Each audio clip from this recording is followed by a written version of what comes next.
सारे जीव अपने जीवन को व्यतीत करते हुए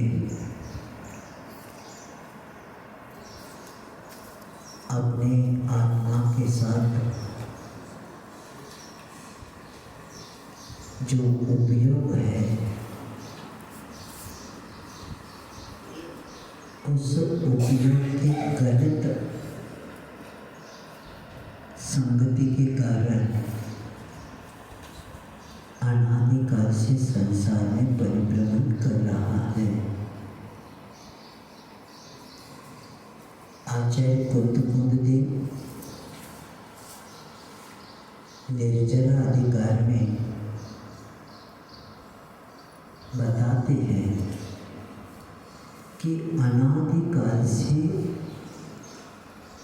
संसार में परिभ्रमण करने वाले जीव ने किसका सहारा लिया। तो आचार्य 3 बातें बताते हैं। एक मिथ्यात्व, दूसरा अज्ञान और तीसरा अविरत यानी असंयम। ये 3 के कारण अनादिकाल से यह जीव संसार में परिभ्रमण कर रहा है।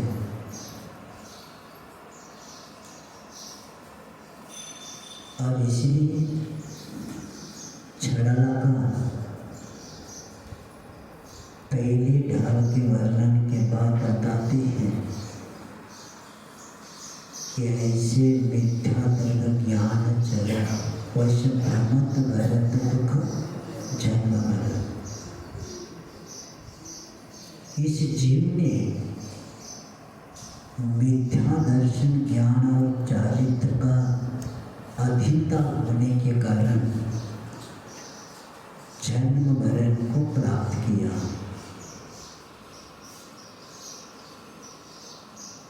और इसीलिए निरोध से वर्णन प्रारंभ किया और अंतिम 17 नंबर में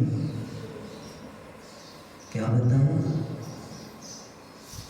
दुख पार जो विमानवासी था सम्यक दर्शन बिन दुख पार। यानी पूरे ढाल का उपसंहार करते हुए उन्होंने बताया ये चतुर्गति का मैंने जो वर्णन किया उसका एक ही कारण है, सम्यक दर्शन के अभाव में हर व्यक्ति हर गति में दुख को प्राप्त करता ही है। इसीलिए हमें सम्यक दर्शन के प्रति बताकर आई है। तो सम्यक दर्शन की प्रशंसा महिमा बताते हुए आचार्य ज्ञानात्मका शुभचंद्र आचार्य कहते हैं कि अतुर सुख निदानम सर्व कल्याण बीजम जनन जदि पोतम भव्य सत्वेक पात्रम दुरितर कुठारम पुण्य तीर्थ प्रदानम विविध जित विपक्षम दर्शन आख्यम सुदाम। कल इस विषय को हमने बताया था, क्योंकि सम्यक दर्शन एक अतुल सुख का निदान है, खजाना है और समस्त कल्याण का बीज अगर कोई संसार में है, कल्याण हर व्यक्ति चाहता है, लेकिन कल्याण का बीज धन नहीं, कल्याण का बीज सम्यक दर्शन है। अगर कल्याण का बीज धन होता तो दाम बिना निर्धन की तृष्णावश धनवान। कहो ना सुख संसार में, सब जगह देखो छानने वाला भी थक गया और छन्ना भी कहीं फट गए। कितनी बार छन्ना बदल दिया, छानने वाला भी परेशान है। उसी तरह तीन लोक में सुख पाने का लक्ष्य अगर बनाया है तो जैसे बीज जैसे बोते हैं वैसे ही फल मिलता है। ज्वार से ज्वार, मक्का से मक्का, उसी तरह सम्यक दर्शन के साथ कल्याण और मिथ्या बीज के साथ अकल्याण।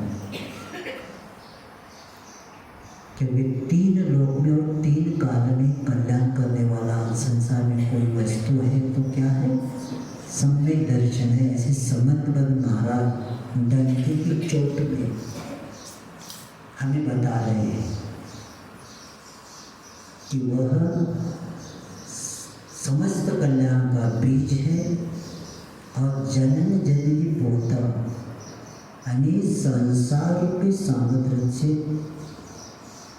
तरने के लिए अगर कोई वस्तु है तो कौन सी है? सम्यक दर्शन। यही जहाज का काम करेगी। कितना भी महासागर हो, उसको पार करना है तो नाव के बिना नहीं कर सकते। और वह नाव कौन सी है? सम्यक दर्शन रूपी नौका के द्वारा। और ये भी याद रखना है, इसको भव्य जीव ही धारण कर सकता है, अभव्य नहीं कर सकता। हमारा सौभाग्य है कि हम पढ़ रहे हैं, सुन रहे, थोड़ा सा विवेक हमारे पास है। गलत क्या है, सही क्या है, ग्राह्य क्या है, अग्राह्य क्या है, गुण क्या है, दोष क्या है, धर्म क्या है, अधर्म क्या है, सरागी क्या है, वीतरागी क्या है, ये जानने का हमारे पास थोड़ा सा विवेक है। और विवेक ही हमें सही मार्ग पर चलने के लिए निमित्त बनेगा। तो इसलिए भव्य जीव ही इसको धारण कर सकता है और भव्य इसका पात्र है ही नहीं। और एक शब्द आया है कि दुरिततर कुटारम, यानी पाप रूपी वृक्ष को तोड़ने के लिए कुल्हाड़ी का काम करेगा सम्यक दर्शन। वृक्ष कितना भी बड़ा हो, अनंत काल का पाप का वृक्ष है हमारा, लेकिन ऐसे वृक्ष को भी हम तोड़ सकते हैं। इसके द्वारा सम्यक दर्शन के द्वारा। क्योंकि आचार्य कहते हैं कर्म बंद अनंत काल से किया, लेकिन निर्जरा करने के लिए अनंत काल नहीं लगेगा। हम पहला सम्यक दर्शन के पात्र बने तो हम निर्जरा करने के पात्र पहला बनना पड़ेगा। बाद में हमारे परिणाम, हमारा तप, हमारा त्याग, हमारा चारित्र ज्ञानी के चिन्हमाय त्रिगुप्तिते सहज टलेते। ज्ञानी एक क्षण में क्या कर सकता? अनंत काल के कर्मों को भी निर्जरित कर सकता। इतना पावर हर आत्मा में विद्यमान है। और इसीलिए कहते हैं कि ऐसे अनंत काल के पाप रूपी वृक्ष को तोड़ने के लिए कुल्हाड़ी का काम करता है। और हर व्यक्ति तीर्थ के लिए जाता है, लेकिन ज्ञानावनव का कहते हैं पुण्य तीर्थ प्रधानम, यानी सबसे बड़ा तीर्थ कौन सा है? सम्यक दर्शन। अनेक तीर्थों में प्रधान कौन सा तीर्थ? सम्यक दर्शन ही पुण्य का एक तीर्थ है। यानी पुण्य को प्राप्त करने का तीर्थ। क्योंकि पुण्य के बिना हम आगे बढ़ नहीं पाते। लेकिन कई संगति में आकर पुण्य को भी हम हे कहने लगे। सोने की बेड़े और लोहे की बेड़े, इसी प्रवचन का विषय है। जब बीतती है ना, तब सब समझ में आता है।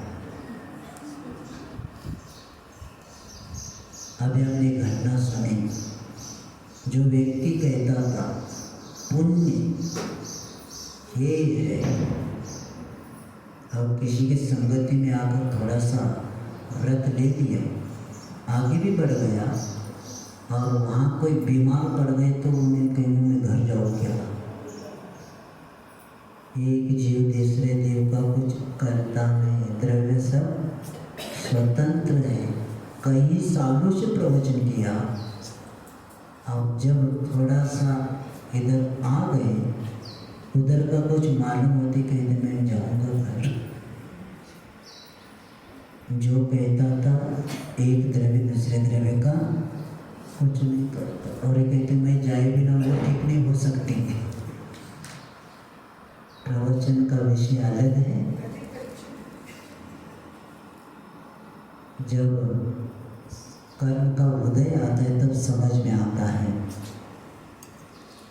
तो पुण्य तीर्थ प्रधानम, पुण्य का अगर कोई तीर्थ है तो सम्यक दर्शन है। इसलिए मैंने एक दिन आपके सामने इस विषय को रखा था कि कई लोग तीर्थों की यात्रा करते हैं, धर्म के नाम पर क्रिया भी करते हैं, और जिन मंदिर में भी आते हैं और अन्य जगह भी जाते हैं। अन्य कहने से सब समझ लो, अब सब समझदार है। अन्य का वो बताना नहीं पड़ेगा। तो उनके लिए सम्यक कौमुदी में बताया है कि ध्यानम दुख निदानम एव तपसः संताप मात्रम फलम स्वाध्यायोपि ही बंध एव कुदियांते निग्रह कुग्रहा अश्लीला खलु दानशील तुलना तीर्थादि यात्रा व्यथा सम्यक्त्वेन विहीन मन्यदपि एतत् सर्व मत गदो। अर्थ ये है, मिथ्यात्व के साथ किया हुआ ध्यान, अज्ञान और मिथ्यात्व के साथ किया हुआ ध्यान दुख का भंडार है, और उनके तप संताप मात्र है। स्वाध्याय भी निश्चय से निष्फल है, इंद्रिय निग्रह भी दुराग्रह है, और दान और शील की लाभदायक नहीं है, और तीर्थ आदि की यात्रा भी व्यर्थ है। इसलिए मैं बताना पड़ा, क्योंकि कई लोग कहते 105 बार हमने शिखर जी की वंदना किया। शिखर जी तो जाते हैं और मिथ्यात्व करते हैं। किस काम की वो तीर्थ यात्रा? क्योंकि वीतराग भगवान के दर्शन करने के पात्र आप नहीं बने। क्योंकि आचार्य मानतो कहते हैं भगवान आपको देखने के बाद अब किसी को देखने की इच्छा नहीं होती, क्योंकि उनको मैं पहला देख के आया हूँ। अच्छा हुआ उनको देख के आया। उनको देखते ही मेरी नज़र, मेरा मन चंचल हो उठा। अलग अलग हो, कपड़ा देख कर, मुकुट देख के, सब देख के मन मेरा स्थिर हुआ ही नहीं। और आपको एक बार देखने के बाद ऐसा लगता है निर्निमेष एक टक आपको देखता रहूं। और एक नियम है, जिन्होंने जिनेंद्र भगवान का वीतरागता का दर्शन किया है वो 3 काल में बाहर दर्शन कर ही नहीं सकते, क्योंकि जब श्रेष्ठ निधि मिल जाती है तो सामान्य निधि से कौन प्रभावित होगा। भक्तामर तो पढ़ते हैं, लेकिन भक्त कहाँ बने हम, क्योंकि भक्त को अमर बनाने वाला स्तोत्र पढ़ते, और कई लोग कंठस्थ किया, हृदयस्थ नहीं हुआ। कंठ तक ही बहुत अच्छे बोलते, क्योंकि क्या हुआ क्या पता, एक शब्द बोलते आगे का पट पट बोल देते। मुझे नहीं आता, लेकिन उनको आता है। मैं भी सोचता हूँ कि कितना कंठस्थ है इनका, कितनी निर्जरा होती। कंठस्थ से निर्जरा नहीं होती, हृदयस्थ से निर्जरा होती है। तो ये यहाँ बताया जा रहा है कि उस अज्ञानता के कारण, क्योंकि मिथ्यात्व एक ऐसा है और वह अज्ञान भी ऐसा है कि आचार्य पूज्यपाद महाराज कहते हैं कि राग द्वेष के साथ जो भी क्रिया करता है वह अज्ञान के कारण करता है, और अज्ञानता ही हमें सन्मार्ग से उन्मार्ग पर लेके जाती है। तो इसीलिए पुण्य तीर्थ प्रधानम, ये जो शब्द आचार्य ज्ञानावतार देते हैं, वे कहते हैं कि पुण्य का तीर्थ अगर कोई है तो वह सम्यक दर्शन ही है। इसलिए तीर्थ कहा, ये सम्यक दर्शन हो तो आगे सब हमारे तीर्थानी धर्म का विकास होगा। तीर्थानी वो भी तीर्थ, जो संसार से तारता है वो भी तीर्थ, और हमारे क्षेत्र है वो भी तीर्थ है। धर्म को भी तीर्थ कहा और धर्म के स्थान को भी तीर्थ कहा, क्योंकि शिखर जी के जाने के बाद ऐसा थोड़ी होता है, संसार थोड़ी पड़ेगा। ताहे नरक पशुगति नहीं हुई भाव सहित वंदना करने के बाद, तो वो भी हमारे तीर्थ है। और चलते फिरते रत्न तीर्थ गुरु भी तीर्थ है। और आप भी जब कहते हैं ध्यान में व्यक्ति बैठता है, निर्मल आत्मा हो गई, वो भी तीर्थ बन जाता है। और इसीलिए सम्यक दर्शन ही पुण्य तीर्थ प्रधान, ये शब्द देख के बताए। और विपक्ष एक शब्द आया है कि पीयूत जित विपक्षम, यानी जो मिथ्यात्व रूपी जो विरोधी शत्रु है,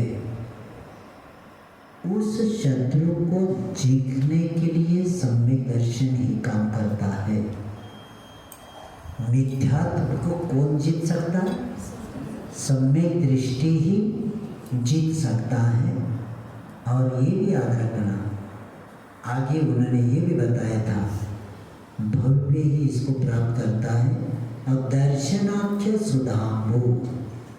और इसलिए भव्य जीवों का कर्तव्य है कि वे सम्यक दर्शन रूपी अमृत का ही रसपान सदा करते रहेंगे तो आप अमर बन सकते हैं। और इसीलिए यहाँ उस अज्ञान के कारण संसार अपना संसार बढ़ाता रहता है। इसलिए छड़ाकार कहते हैं कि जीवन में प्रयोजन भूत तत्व को है तो कौन सा है? जीवादि तत्व है। लेकिन जीवादि आदि में पहला कौन सा लेना? तो हम दर्शन पाठ बोलते हैं, चिदानंदेक रूपाय जिनाय परमात्मने परमात्म प्रकाशाय नित्यम सिद्धात्मने नमः। अने आत्म चिदानंदेक रूपाय, जो आत्मानंद के स्वरूप में जो लीन है, ऐसे जिनेंद्र भगवान के द्वारा हमें कौन सा तत्व मिला? परमात्म प्रकाशाय, यानी परम आत्म तत्व के प्रकाशक कौन है? जिनेंद्र देव है। और ये उनके लिए मैं क्या करता हूँ? सदा वंदना करता हूँ, क्योंकि 7 तत्वों में पहला महत्वपूर्ण तत्व है। और कल या परसों ही आया था दोपहर के स्वाध्याय में, स्वामी कार्तिक अनुप्रेक्षा में आया था कि अंतर तच्चम जीवो बाहिर तच्च अवंति शेषानि नान विहीनम दवम हिया हियम नीय जाने दी। बताया जा रहा है जीव ही अंतस तत्व है। जीव क्या है? अंतस्थ तत्व है। हमारे अंतरंग में जो तत्व है वो कौन सा है? जीव सबसे महत्वपूर्ण है, क्योंकि बाकी सब बाह्य तत्व है। बाकी क्या है? अजीव, खुद अजीव, आश्रव, बन, सवर, ये सब बाहर की तत्व। सिर्फ अंतरंग तत्व कौन सा है? जीव ही है। और इसीलिए जीव का परिचय हुए बिना, जीव को समझे बिना, आचार्य कहते हैं कि वार्तिक एक आया है, आकलंक देव कहते हैं कि श्रेयो मार्ग प्रतिपिता आत्मद्रव्य प्रसिद्धे। एक वार्तिक आया है, आकलंक देव कहते हैं कि सर्वप्रथम आत्म तत्व या आत्मद्रव्य की सिद्धि होना चाहिए। पहला आप जानते ही नहीं आत्मा क्या है। अगर इसकी सिद्धि नहीं तो आगे की चर्चा क्या करें? पहला हमारी बुद्धि ऐसी है, किसी का जन्म हुआ तो उस आत्मा का जन्म हुआ। कोई आयु समाप्त होती, मर गया, वो व्यक्ति मर गया, आत्मा का नाश हुआ। ये भी मान्यता है। और कौन कौन सी मान्यता है दर्शन के ऊपर में रखूंगा मैं। तो ये मान्यता होने के कारण आपको अपने बारे में कुछ निर्णय कर ही नहीं सकते, क्योंकि आपको निर्णय करने के लिए पहला क्या करना पड़ेगा? आत्मा की आत्मद्रव्य की सिद्धि पहला होना चाहिए। मैं जीव हूँ, और जीव का लक्षण बाद में साहित्यिक ने सिद्धांत से बाद में करेंगे। नहीं तो क्या कोपरगांव में जन्म हुआ तो पहली बार ही जन्म हुआ हमारा, इसके पहले कभी हुआ ही नहीं। ऐसी मान्यता बहुत लोगों की है। इसीलिए जो जीता था जी रहा है, आगे जीवेगा। ये किसकी व्याख्या होगी? जीव की। ये अगर इसकी सिद्धि हो जाएगी तो आगे की हम चर्चा कर सकते, नहीं तो 8 बजे कर 9:15 बजे तक टाइम पास करके क्यों टाइम पास कर रहे हो? इससे क्या होने वाला है सुनने से? क्योंकि सोहम क्या होना चाहिए? स्वाध्याय करने वालों को सोहम का ज्ञान पहला होना चाहिए। जो आप है वह मैं भी हूँ, ये अगर निर्णय हो जाएगा तो स्वाध्याय का फल मिलेगा। नहीं तो क्या हो जाएगा? वही संसार, वही करने जाने, वही क्रिया करते जाना, थोड़ा सा सौड़ी का धर्म करना। इसका सौड़ीचा धर्म, समय मिल गया तो धर्म करना, नहीं तो अपना हाई चल रहा। तो इसीलिए क्योंकि आत्म द्रव्य के अस्तित्व की सिद्धि हुए बिना मोक्ष मार्ग जानने की इच्छा, उसके बिना इच्छा हो ही नहीं सकती। आत्म द्रव्य की सिद्धि होते ही हमें ज्ञान हो जाएगा कि हमारी अभी आत्मा कर्म के में फंसी हुई है और इसको मैं क्या कर सकता हूँ? शुद्ध बना सकता हूँ।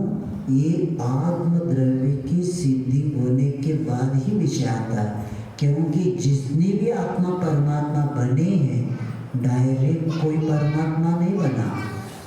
तो क्या था? संसारी मुक्ताश्च, संसार ही जीव क्या बनता है? मुक्त बनता है। और इसीलिए दूध में से ही घी निकलेगा। इसीलिए विश्वास पहला होना चाहिए, दूध में घी है। अगर ये विश्वास नहीं है तो घी कहाँ से लाएंगे बताओ? जब दूध में घी का विश्वास है, और ये संस्कार कब से हमारे आत्मा पर? अनादिकाल से, कि दूध में घी है, लेकिन उसकी प्रक्रिया जो है वह हर व्यक्ति ज्ञान नहीं होने के कारण घी को प्राप्त नहीं कर सकता। पहले के लोग ऋतु के अनुसार गर्म करते थे और उनका क्या बन जाता था? दही बन के मथाने के बाद उसमें लवणी डालकर उसको गर्म करते थे। लेकिन अभी का दही, इनका मैं देखता हूँ चौके में कभी कभी दिखाते हैं, वो मठा जैसा ही दही रहता है इनका, फटा हुआ। वो मठा भी नहीं, फटा हुआ। क्योंकि उनको ये भी पता नहीं कि इसमें कितने प्रमाण में हमें क्या डालना चाहिए था, तब क्या बनेगा। और कितना ज़्यादा गर्म भी नहीं, ठंडा भी कुनकुना होना चाहिए। लेकिन आपने गरम में डाल दिया, क्योंकि समय नहीं तो फट गया। इसीलिए हर व्यक्ति दही भी, और ये कॉन्वेंट भी नहीं मिलता दही कैसे बनाना, वो मक्खन खाओ कहता है सिर्फ। कॉन्वेंट वाला क्या कहता है? ब्रेड को लगाओ या नवनीत बटर, ब्रेड के ऊपर बटर खाओ। लेकिन कहाँ से लाएंगे? ये भी रेडीमेड लाना पड़ेगा रामदेव बाबा का, मार्केट का। घर में नवनीत में नहीं मिलता। तो ये क्यों हुआ? जब दूध से दही बनाने का ज्ञान नहीं, तो आत्मा से परमात्मा बनने का ज्ञान कहाँ से मिल गया? तो इसीलिए घी का विश्वास है, उसी तरह आत्मा में शिव का, परमात्मा का विश्वास आपको होना चाहिए। तब आत्मा की सिद्धि हुई बिना मोक्ष मार्ग के जानने की इच्छा हो नहीं सकती। तो इसलिए यहाँ कहा गया है कि जीवादि प्रयोजनभूत जो तत्व है इसमें श्रद्धा विपरीत करना ही मिथ्या अग्रहित मिथ्या दर्शन है। ऐसे बता के अब थोड़ा सा हम इष्टोपदेश का एक आधार लेके आत्मा के स्वरूप को थोड़े से समझेंगे। अन्य दर्शन की मान्यता क्या है और वे कैसे भटक रहे हैं, और हम जिस परिवार में कुल में जन्म हुआ है वहाँ का आत्मा का स्वरूप क्या है, थोड़ा सा इसको जानेंगे। तो आचार्य पूज्यपाद महाराज कहते हैं कि स्वसंवेदन व्यक्त तनुमात्र निरतय अत्यंत सौख्य स्वामात्मा लोका लोक विलोकना। यह आत्मा क्या है, स्वसंवेदन वाला है, यानी आत्मानुभव के द्वारा स्पष्ट होता है। अपने को अपना संवेदन हो रहा है, अपने के द्वारा आत्मानुभव हमें हो रहा है। ये संवेदन ही प्रकट करता है कि आप एक आत्मा हो। और वो कैसा है, शरीर स्पष्ट प्रकटता है, और यह तनु मात्र शरीर के बराबर प्रमाण वाला है। इस श्लोक के आचार्य महाराज ने मिथ्या दृष्टियों की मान्यता का खंडन करके आत्मा के स्वरूप का कथन किया है। क्योंकि जिन दर्शनों का कथन है आत्मा स्व को नहीं जानती, उनके मत का निराकरण करने के लिए स्वसंवेदन सुव्यक्त इस शब्द के द्वारा जिन दर्शन वालों के कथन है कि आत्मा स्व को नहीं जानता, उसका खंडन स्वसंवेदन इस शब्द के द्वारा उन्होंने किया। और वो कैसा है, तो वह आत्मा तनु मात्र यानी अपने शरीर के बराबर है। जो आत्मा को वट बीज का प्रमाण लघु या आकाश में व्यापक मानते हैं, उनके मत का खंडन करने के लिए कई लोग क्या मानते, आत्मा वट के बीज प्रमाण है। कई क्या मानते, सारे आकाश में व्यापक मानते हैं। उनका खंडन करने के लिए आत्मा शरीर प्रमाण है। शरीर आत्मा क्या, शरीर प्रमाण है। एक सूक्ष्म जीव है जो हम सूक्ष्म दर्शक के नीचे भी देख नहीं सकते, जो पहाड़ को भी पार करता है, सूक्ष्म जीव, उसमें भी आत्मा है। और ऐसे शरीर प्रमाण छोटा भी है, क्योंकि जैसे शरीर मिलता है उसी के अनुसार वो आत्मा उसमें प्रमाण में रहती है। जैसे अभी बड़ा हॉल है, एक छोटा सा दीपक जलाया तो पहला क्या किया था, प्रकाश था, तो किसी ने क्या किया, उसके ऊपर बैरल रख दिया, तो क्या हो गया, बाकी का बाहर अंधकार हो गया। और उसके जो प्रकाश के जो था अब कितने में आ गया, उस बैरल में आ गया। तो क्या उसके प्रदेश कम हुए क्या, नहीं, जो प्रदेश फैले हुए थे वो क्या हो गया, संकुचित हो गया सिर्फ बैरल में। बाद में छोटा सा पानी का रहता है ना आपका पिन, वो रख दिया तो और कम हो गया। बाद में जग या बादली तो और कम हो गया, लेकिन प्रदेश उसके उतनी ही कम नहीं होंगे। बाद में हमने क्या किया, उसको वो निकाल के जग रखा तो और कम हो गया, बाद में ग्लास रख दिया और कम हुआ। ऐसे करते करते छोटे वस्तु रखने तक क्या हो गया कि वह छोटा छोटा, ये क्या है, ऊपर का आवरण होने के कारण वो छोटा हुआ। इसीलिए चींटी में भी वो आत्मा है, हाथी में भी है। हाथी की आत्मा बड़ी, चींटी की आत्मा कम। ये अपना जो बुद्धि है उसको पहले ठीक करना पड़ेगा। यानी प्रत्येक आत्मा आकाश पर्वत आता है ना, लब्ध अपर्याप्त जीव, एक तो छोटा वहाँ भी है, और मत्स्य महामत्स्य बोलते हैं ना, वहाँ भी है।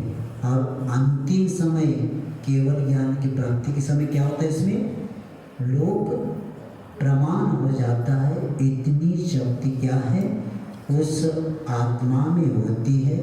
तो उसके खंडन करने के लिए तनु मात्र शरीर के बराबर इसका अन्य लोगों का खंडन किया। और आगे का शब्द है अविनाशी। आत्मा क्या है, अविनाशी। गर्भ से लेकर मरण पर्यंत आत्मा रहती है। यह आत्मा दूसरे भव में नहीं जाती, क्योंकि भूत चतुष्टय पंचभूतों से बनी है।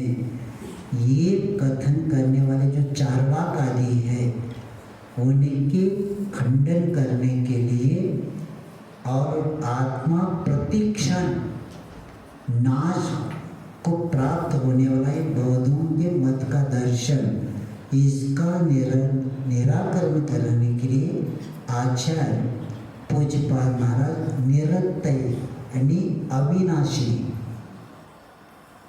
बौद्धों में आत्मा का क्षण क्षण में क्या होता है, नाश होता है। और उनके यहाँ प्रदीप निर्वाणवत निर्वाण होता है उनके यहाँ पौधों में। हर व्यक्ति यहाँ जैन दर्शन में रत्नत्रय के साथ अंतिम चरम सीमा को प्राप्त करने वाला निर्वाण को प्राप्त करता है। लेकिन उनके यहाँ दीपक बुझ गया, समाप्त हो गया, उसी तरह व्यक्ति मर गया, निर्वाण को प्राप्त किया। इसलिए उनके यहाँ निर्वाण शब्द आता है। और आप लोग भी जिसका मयत हो जाते हैं उसको स्वर्गवासी कहते हैं, हम निर्वाण नहीं कहते। उनको पता है वो कौन सी भी गति हो, लेकिन निर्वाण हमारी कोई लिखता नहीं। इसलिए नहीं लिखता क्योंकि दिगंबरत्व को प्राप्त करने वाला रत्नत्रयधारी क्या होता है, निर्वाण को प्राप्त होता है। तो ये उसका खंडन करने के लिए निराकरण करके निरंतर ये शब्द दिया।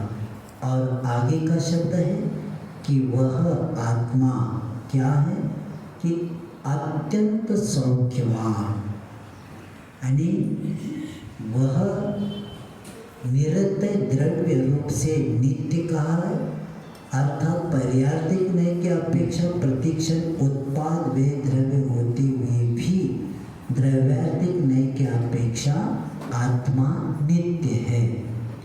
और सौख्य याद है ना, अत्यंत सौख्यवान आत्मा, यानी वह अत्यंत सुख वाला है, ऐसे है। तो सांख्य और योग तंत्र आत्मा को सुख से रहित मानते हैं।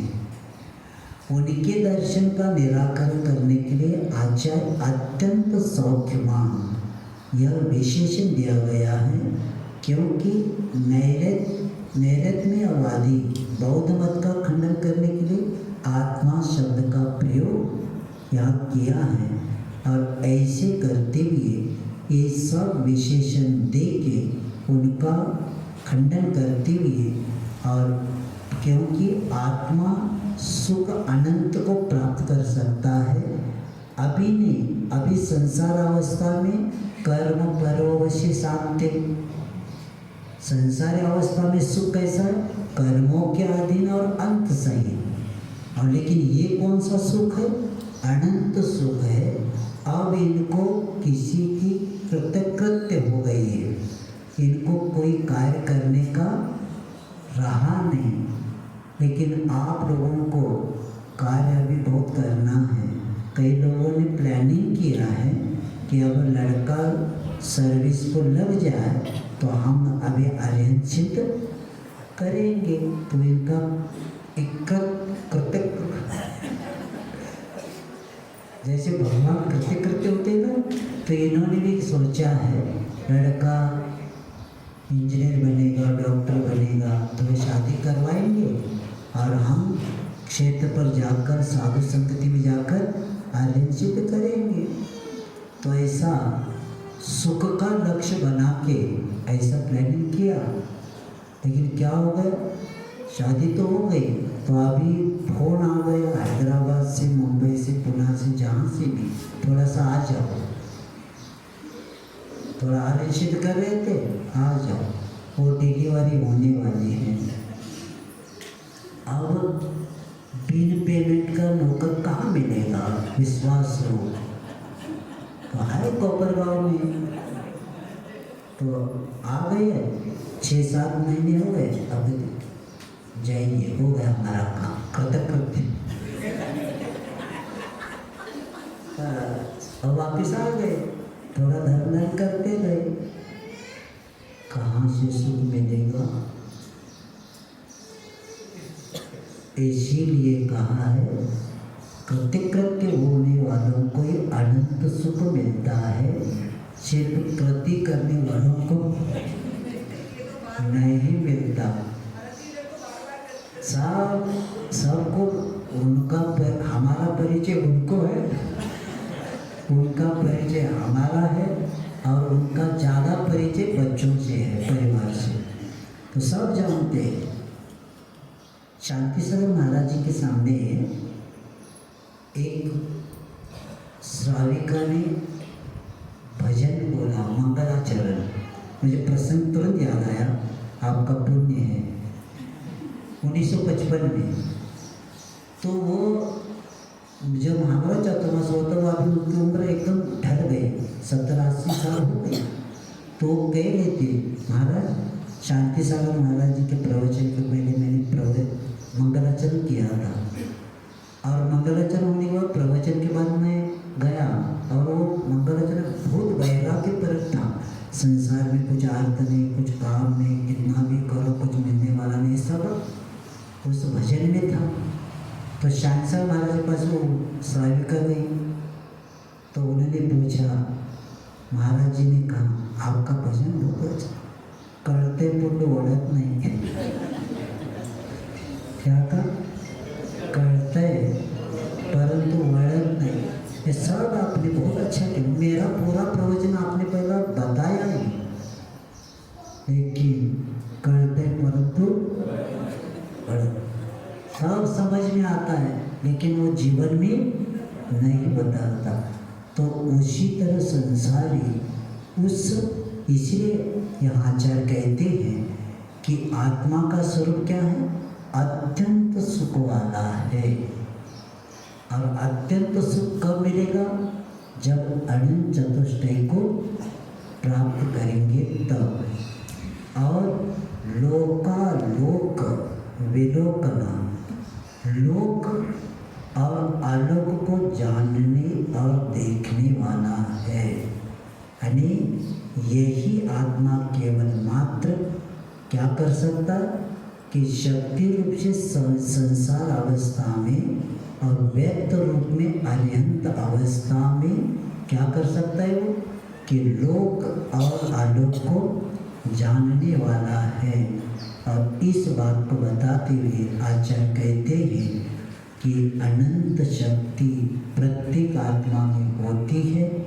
पुरुषार्थ की कमी और भौतिकता का प्रभाव होने के कारण वे संसार में संसार बढ़ाते जाते। तो ऐसे जीव तत्व को ज्ञान 7 तत्व में महत्वपूर्ण है। इसीलिए 7 तत्व का कल हमने विषय पूरा बताया था। और ऐसे सर्दे तिरमायुक्त चेतन को है उपयोग रूप। और इस जीव का लक्षण यह बताया जा रहा है कि ये जीव कैसा है। तो यह जीव आत्मा का जो स्वरूप है वह देखना और जानना, दर्शन और ज्ञान ही क्या है, उसका लक्षण है। जीव कौन सा भी हो, प्रत्येक चेतना लक्षण जीव, चेतना वाला जीव होता है और उसका लक्षण क्या है, देखना, ज्ञान और दर्शन है। और इसी के कारण वह जीव हर समय अपना जीवन व्यतीत करता रहता है। हर व्यक्ति में ज्ञान और दर्शन होने के कारण वह व्यक्ति उस तत्व को संभालते हुए आगे बढ़ सकता है। तो वह मूर्त आत्मा भी अमूर्तिक बन सकता है। इसलिए दूसरा शब्द क्या है कि बिन मूर्ति चिन्ह मूर्ति अणुप, वह आत्मा अमूर्तिक है।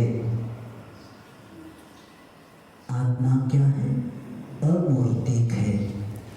और मूर्तिक और अमूर्तिक इस शब्द को पहला समझेंगे कि जिसमें स्पर्श रस गंध वर्ण रहता है वह क्या होता है, मूर्त होता है। और जिसमें स्पर्श रस गंध वर्ण नहीं पाए जाते उसको अमूर्तिक बोलते हैं। अब हमारी आत्मा मूर्त के साथ संबंध रखी है। इसके द्वारा क्या हुआ, स्पर्श रस गंध वर्ण के साथ हमारा संबंध जुड़ गया। किसके कारण, अजीव के कारण। और इसके कारण यह अमूर्तिक होते हुए भी कर्म के कारण मूर्त बना। आत्मा नहीं बना, कौन बना, शरीर के कारण उसको क्या करना पड़ रहा है, जन्म मरण करना पड़ता है। क्योंकि उसका आधार लेते ही, आत्मा अजीव का आहार लेते ही उस जीव की पिटाई होती है। क्या सुन रहे हैं, सुन रहे? एक दोहा है, आपने वो लोहार होता है ना, लोहार क्या करता है, उस लोहे को अग्नि में डालता है।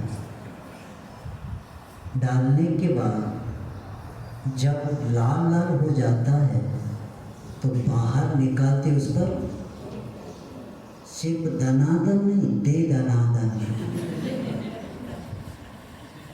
क्या करता है, वो कहता है दूसरा जल्दी मारो, जब तक लाल है तब तक, क्योंकि उसको आकार देना है। तो उसी तरह जो सुख चाहो आत्मा पर की संगति त्याग। अगर आपको सुख चाहिए ना तो क्या करना पड़ेगा, पर की संगति त्याग। लोहे की संगति पीटे, जग में देखो आप।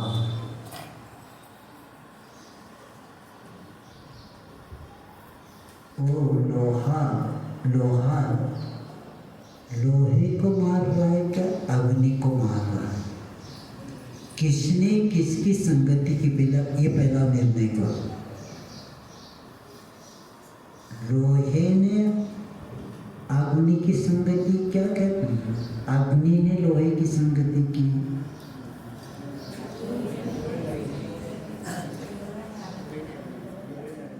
देखो पहला लोहा था, उसको नहीं मारा,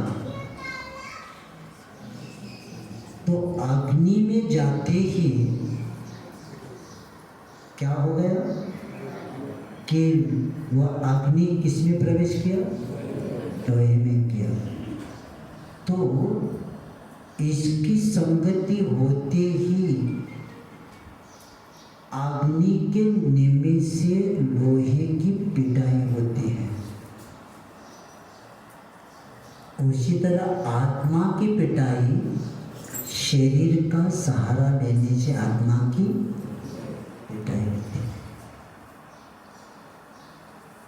क्योंकि जब तक लाभ है तब तक वो मारता रहता है, बाद में कितना भी मारे उस पर प्रभाव। तो अग्नि की संगति होते ही क्या होता है? लोहे की पिटाई होती है। उसी तरह आत्मा शरीर की संगति करते ही उसकी पिटाई होती है, क्योंकि शरीर ही दुख का कारण है। और शरीर किसके द्वारा मिला? कर्मों के कारण मिला।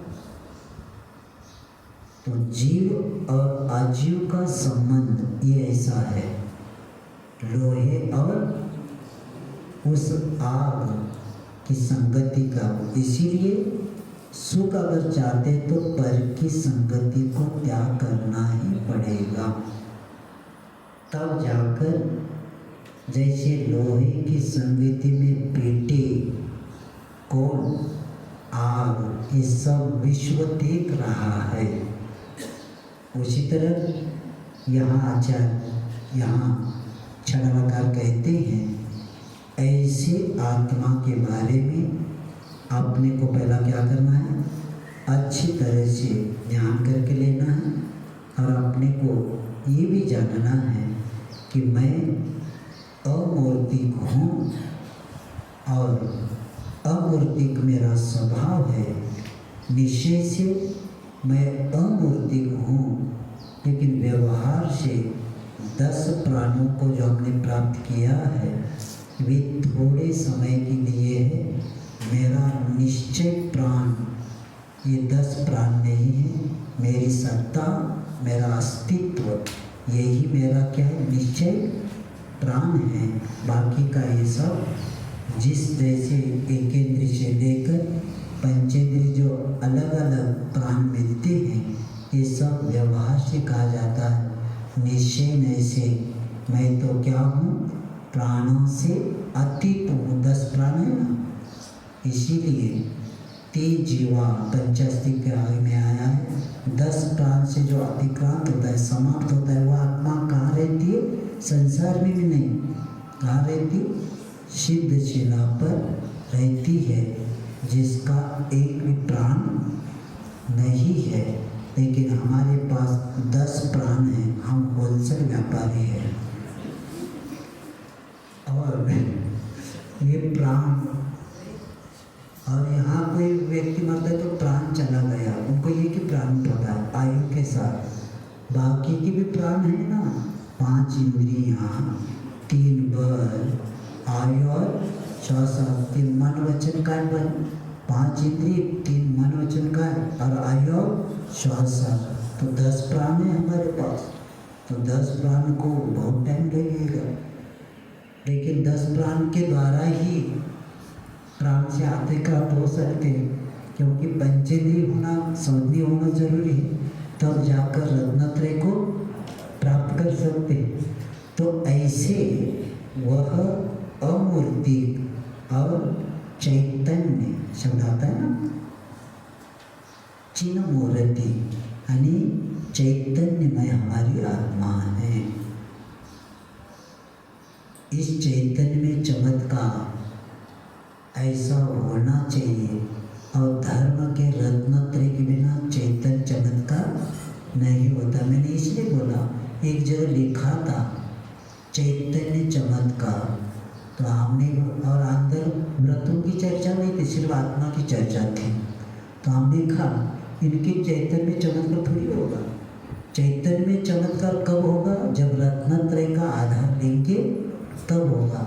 सिर्फ चर्चा करने से चैतन्य में चमत्कार नहीं होता। चैतन्य में चमत्कार करने के लिए व्रत तप त्याग की जरूरत है। भोग सामग्री के साथ रहने वाला चैतन्य चमत्कार शब्द बोल सकता है, घंटों घंटों प्रवचन कर सकता है, लेकिन चमत्कार नहीं होगा, क्योंकि चमत्कार के लिए जिन शासन में दिगंबरत्व पहला साधन बताया और उसके बाद ये रत्नत्रय उसी के साथ रहता है, तब जाकर चैतन्य चमत्कार होता है।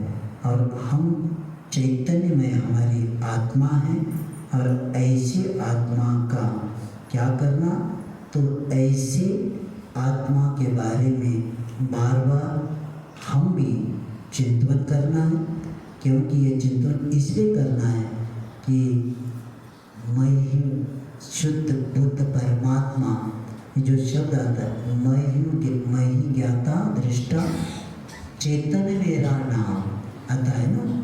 चेतन के साथ ये हमारा आत्मा के चेतन ही हमारा नाम है। ये बाकी का ये पर्याय के साथ ये लोगों ने नाम संस्कार किया, वैसे हमारा आत्मा ही क्या है, चेतन मेरा नाम, चेतन ही मेरा क्या है, नाम है। और ऐसे अनूप, और वो कैसा है, उपमा से रहित है, सबकी उपमा दिया गया, लेकिन आत्मा को कोई भी उपमा नहीं दे सकते। आचार्य मानतु कहते हैं कि कई साहित्यकार कवि अलग अलग उपमा देके, कि चेहरे को देके चंद्रमा को ऐसे ऐसे सब बताया, लेकिन भगवान आपको उपमा देने के लिए मैं ढूंढ रहा हूँ, लेकिन विश्व में एक भी आपके लिए उपमा देने के लिए, उपमाओं में से एक भी उपमा हमें नहीं मिली, क्योंकि आपके वर्णन हम करने के लिए, उपमा देने के लिए जितने तीन लोक में उपमा शब्द है, उस उपमाओं में एक भी उपमा आपके लिए हम दे नहीं सकते। चंद्रमा का लेके लिए तो कालिमा है, और आप तो निष्कलंक है, और ग्रहण तारे किसी को देंगे तो उनको ग्रहण लगता है, सूर्य को, अपने चंद्र को या सूर्य को भी, तो वो भी दे नहीं सकते हो, क्योंकि आपको ग्रहण कभी लगता ही नहीं।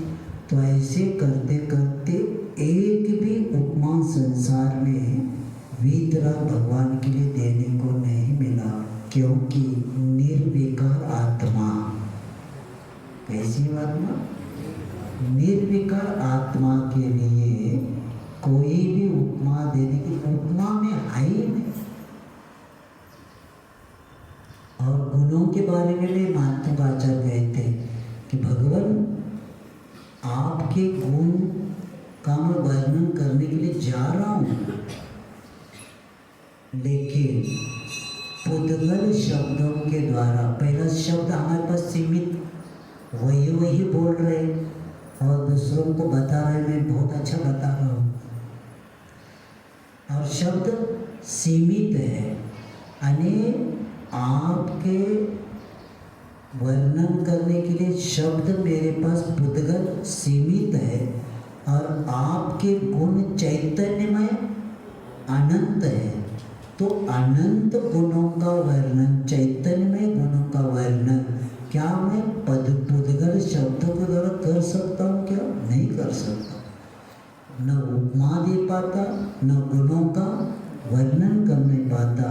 इसीलिए आप ऐसे भगवान हैं कि जिसको उपमा भी ऐसे निर्विकार आत्मा को जैसे उपमा दे नहीं सकते, उसी तरह आत्मा को भी उपमा कोई दे नहीं सकते। आत्मा तो आत्मा ही है, ऐसे बता के यहाँ अनूप शब्द बता के कह रहे कि उपमा रहे वह जीव कहो या आत्मा कहो, ये सब एकात्मवाचक है, जीव कहो या आत्मा, तो वह अनूप है, उपमा रहित। ऐसे बता के छड़ला करनी जो उपयोग जीव का जो लक्षण है, ज्ञान दर्शन रूप उपयोग को जीव कहते हैं।